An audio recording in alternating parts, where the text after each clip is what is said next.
I'm going to present, let's say, my experiences, the experiences of Fondazione Bruno Kessler, the research center I work in, related to managing IT projects in a developing country. And when I started preparing the slides, basically I realized there is a very, very short answer to, let's say, what are the techniques to manage projects in a developing country. And the short answer is, well, you simply apply the PMBOK, the project management body of knowledge.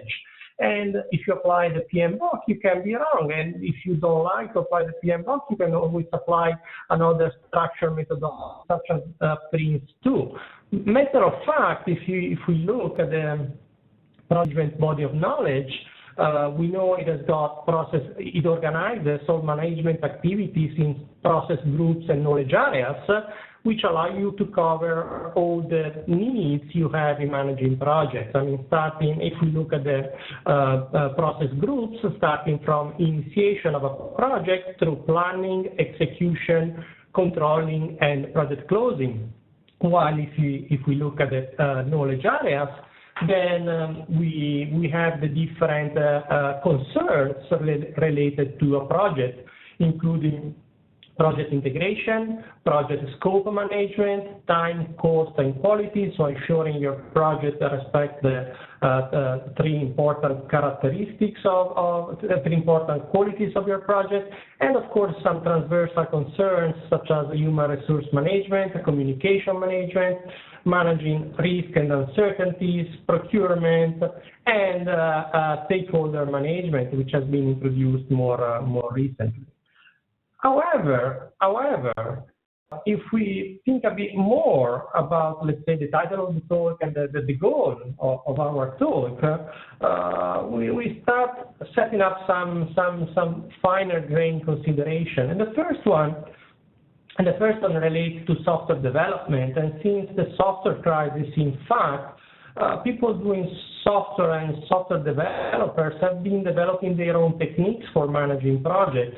And in a sense, it is like project management and software development have taken two parallel roads geared towards reaching the same goals.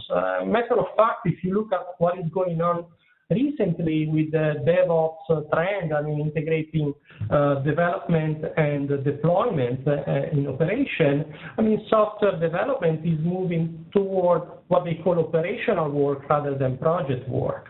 So, in a sense, just by, let's say, talking about IT projects, we come to the awareness that, let's say, we need to adapt the PMBOK in order to be effective. Matter of fact, the PMBOK has got an extension managing specifically with software. But besides, I mean, let's say the aim of the talk is quite large because, I mean, IT projects in general encompass a very large amount of different systems and goals. I mean, we could be developing one-offs, namely specific systems for a very specific customer or for a specific purpose, or we might be involved in customization, personal software for a specific need of customers, or maybe being tasked with the goal of integrating different systems, those which might be used in different ministries in a government, or maybe try to develop some kind of off-the-shelf software, I mean, an application for your mobile handset or a computer, or maybe even do consultancies related to defining policies and strategies. So all these kind of projects have got a wide different range of constraints, assumptions, and goals, and that requires to, let's say, being able to address these different peculiarities and needs. And finally, there is I would say the most important aspect of the talk, which is that of the developing countries.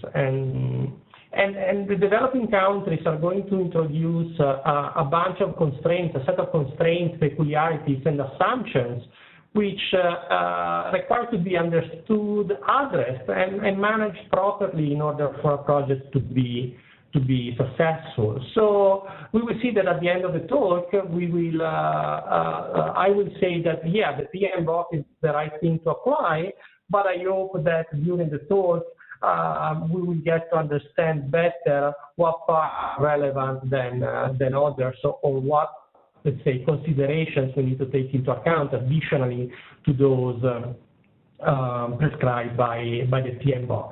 I already introduced what my background and where I work, so there is no need to spend more words on it.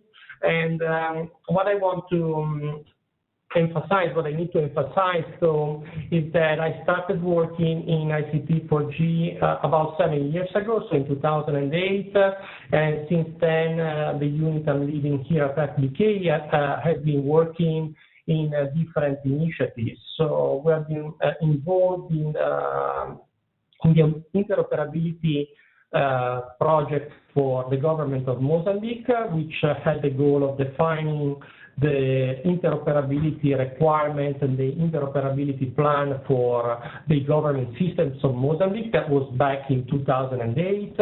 And we then managed the Maputo Living Lab initiative, which is a living lab we ran in Maputo, the capital city of Mozambique, from 2010 to 2014. And we then started some collaboration with some universities in South Africa, more specifically Rhodes University and Fort Hare University, within the framework of a Marie Curie Action, a research project fostering mobility between researchers, studying living labs in South Africa. And more recently, I was involved in two projects. The first related to re-engineering some of the procedures at the Eduardo Mondlane University in Mozambique, and in a project related to, let's say, understanding agile practices in ICT for the development, the App Factory project. So this is to say that, in a sense, I have been lucky to have different experience, to collect experience in different kind of projects. But on the other hand, what I'm going to present is some kind of generalization out of a limited set of direct experiences. So I hope you will, in a sense, forgive some simplifications you might find in this presentation, and maybe some some naive considerations I might be doing. But the goal, once again, is really that of stimulating discussion and raising questions and consideration, and maybe provide you with some, let's say, hints and guidance taken from experience on the field. So, and this is the outline of the talk. So I have organized the talk in four main parts. So in the first part, I'm going to present why, or in a sense, what is different in a developing country context. And in the second part, I will enter into the details of why I find IT project and the use of IT in developing context to be particularly interesting. And then I will continue with, by briefly presenting two direct experiences, in particular the Maputo Living Lab and one project we had in collaboration with the World Bank, and to move to the final part of the presentation, where I will try and draw some considerations and lessons learned. So the first part is really trying to characterize what makes a project in a developing country different. And then the first thing one may want to do is that of defining what is a developing country. And the point is that